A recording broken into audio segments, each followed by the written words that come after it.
अभी मोहन भागवत जो आरएसएस प्रमुख हैं, सरसंघचालक हैं, उनका एक बयान आया 9 तारीख को। उन्होंने एक किताब के विमोचन में नागपुर में कहा कि जो 75 साल के हो गए उनको अब किनारे हो जाना चाहिए। और उन्होंने जिनकी किताब, पिंगले साहब के ऊपर एक किताब जो पुराने यहीं विचारक और आरएसएस से जुड़े हुए थे, उनकी किताब पे ही, उनके ऊपर लिखी गई किताब के ऊपर वो भाषण दे रहे थे और पिंगले साहब का ही जिक्र कर रहे थे। लेकिन यहां पे ये बात इसलिए कह रहा हूं क्योंकि रिटायरमेंट की बात देखिए, सबसे पहले अभी सप्ताह भर पहले अमित शाह ने कही कि मैं रिटायर अगर होऊंगा, ये बात वो गुजरात में कह रहे थे कि मैं रिटायर अगर होऊंगा तो मैं वेद, उपनिषद और खेती बाड़ी ये सब पे ध्यान दूंगा। 64 साल के हैं अमित शाह, उनको अभी से रिटायरमेंट की बात क्यों करनी चाहिए थी? पहला सवाल ये उठता है। हम लोग विचार कर रहे हैं, मैं आपसे ये सवाल नहीं कर रहा, हम और आप विचार विमर्श कर रहे हैं। दूसरा कि उनके 3 दिन बाद मोहन भागवत कहते हैं कि 75 साल में रिटायर हो जाना चाहिए। मोहन भागवत अगले सितंबर को, इसी साल के सितंबर को 11 तारीख को 75 साल के पूरे हो रहे हैं। मोहन भागवत के ठीक 6 दिन बाद यानी 17 सितंबर को प्रधानमंत्री नरेंद्र मोदी हो रहे हैं।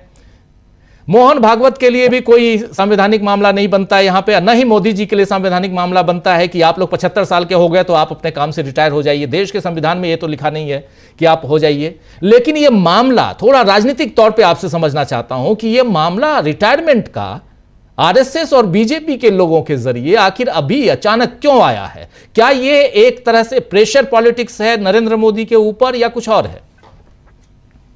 अब देखिए, पहला सच्चा उत्तर इसका ये है कि आप उन तीनों प्रमुख लोगों से बात नहीं कर रहे हैं जो इसका उत्तर जानते हैं।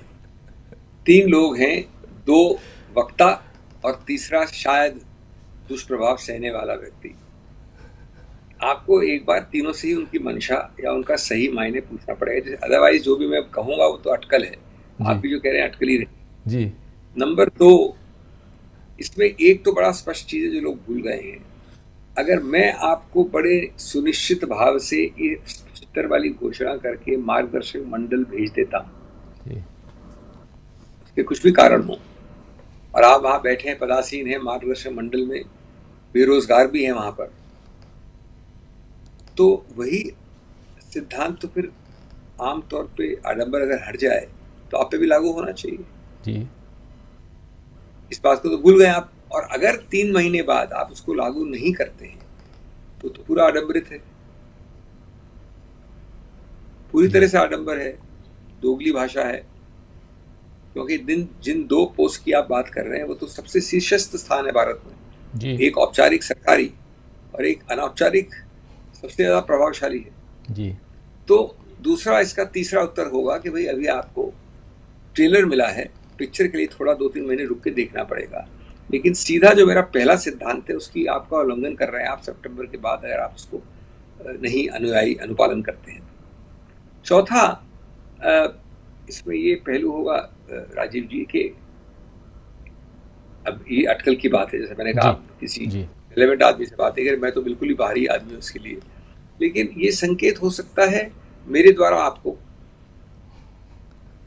और ये भी हो सकता है कि मैंने तो निर्णय कर लिया जाने को संन्यास में, तो आपको भी लपेट लो। ये भी हो सकता है कि मैं अपने एक उदाहरण द्वारा आपको बाध्य कर दूं।